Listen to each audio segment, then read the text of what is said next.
Dans cette vidéo, nous allons voir comment réinitialiser son ordinateur sans clé USB. Si vous voulez savoir avec une clé USB, j'ai déjà fait une vidéo là-dessus. Vous allez voir ça en haut ou dans les commentaires. Dans le fond, si votre ordinateur ne marche plus du tout, il va falloir prendre la clé USB. Mais si votre ordinateur fonctionne mal, qu'il y a un virus ou quoi que ce soit, il y a toujours la possibilité de faire une réinitialisation de l'ordinateur. C'est ce qu'on va faire dans cette vidéo-là. Là, moi, j'ai filmé le processus qui dure au-delà de 24 minutes. C'est sûr qu'on va accélérer des périodes. Puis moi, je vais le commenter au lieu de le faire directement. Donc, on commence ça. Donc, la première étape, via la barre de recherche en bas de l'écran, vous allez écrire réinitialisation de cet ordinateur et vous allez l'ouvrir. Ensuite, faire réinitialiser l'ordinateur personnel. Maintenant, vous allez avoir un choix entre garder mes fichiers ou supprimer tout. Ça peut être une bonne idée de tout supprimer si on est confronté à un virus, mais on peut quand même essayer de garder les fichiers personnels. C'est sûr que l'idéal, ça serait de les mettre sur un disque dur externe ou sur une clé USB. Mais si l'ordinateur va mal, parfois ça peut être compliqué. Donc, ce que je suggère, c'est vraiment de garder les fichiers pour essayer. Si ça ne fonctionne pas, on réessaie une deuxième fois et on efface tout. Évidemment, vous allez perdre tous vos dossiers, vos documents, mais l'ordinateur va fonctionner de nouveau. Donc, c'est ça. Le but, c'est de tout enlever les fichiers pour que ça devienne comme un ordinateur neuf. Si ça va trop vite, les prochaines étapes, vous pouvez soit appuyer sur pause ou reculer dans votre navigateur. Alors, je vais faire supprimer tout. Peut-être que l'ordinateur, s'il est vraiment mal en point, ça serait mieux de choisir télécharger dans le nuage. Maintenant, moi, ça va bien, fait que je vais le faire localement. Alors, on confirme en faisant suivant. Bon, maintenant, c'est commencé. Il va y avoir plusieurs étapes, dont au moins un redémarrage et plus.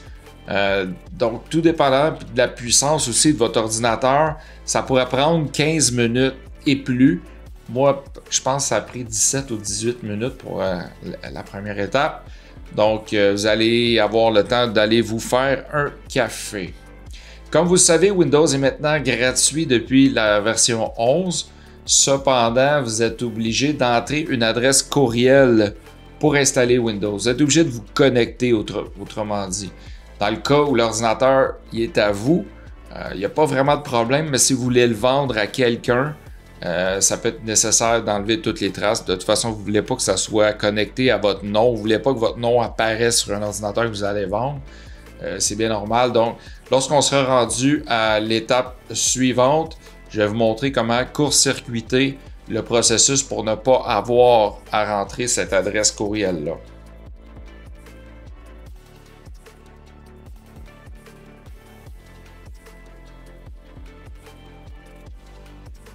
Donc voilà, après 17 minutes, nous allons devoir configurer le clavier et les options régionales.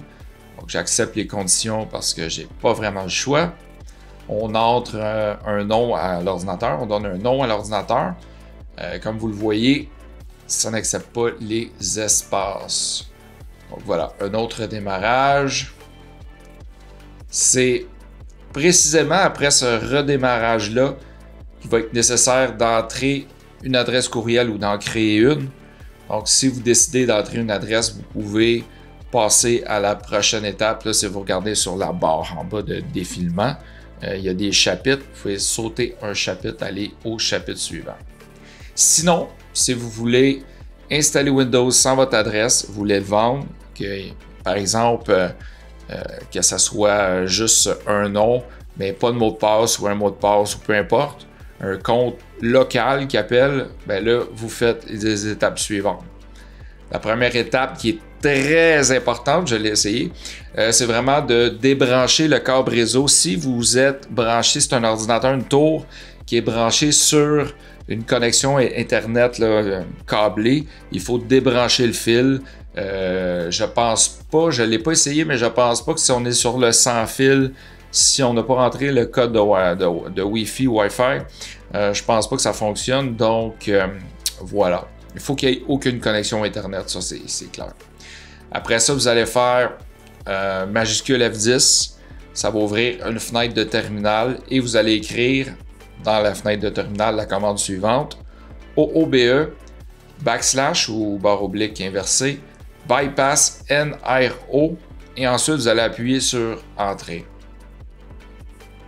Là, l'ordinateur va redémarrer, mais il va avoir une option supplémentaire. Donc, votre câble, là, il reste toujours débranché pendant ce temps-là. Il va falloir répondre à nouveau aux questions, mais cette fois-ci, il va y avoir une option qui était cachée auparavant. Donc, la question cachée, c'est en fait, c'est voyons. Donc, l'option cachée, je n'ai pas l'Internet. Vous allez cliquer là-dessus. Après ça, vous allez, l'étape d'après, continuer avec l'installation limitée. L'installation limitée, ça paraît peut-être... non, c'est juste un compte local. Vous n'avez pas besoin de rentrer votre adresse courriel. Voilà. Donc, vous répondez aux dernières questions et vous attendez que le bureau arrive. Le bureau va se construire et va apparaître. Une fois que l'installation est complétée, j'aime bien faire un redémarrage pour m'assurer que tout fonctionne bien et que le redémarrage se fait parfaitement. Alors, si vous avez appris quelque chose, donnez-moi un like et pourquoi pas vous abonner pour avoir d'autres vidéos comme celle-ci. Et sur ce, je vous dis au revoir.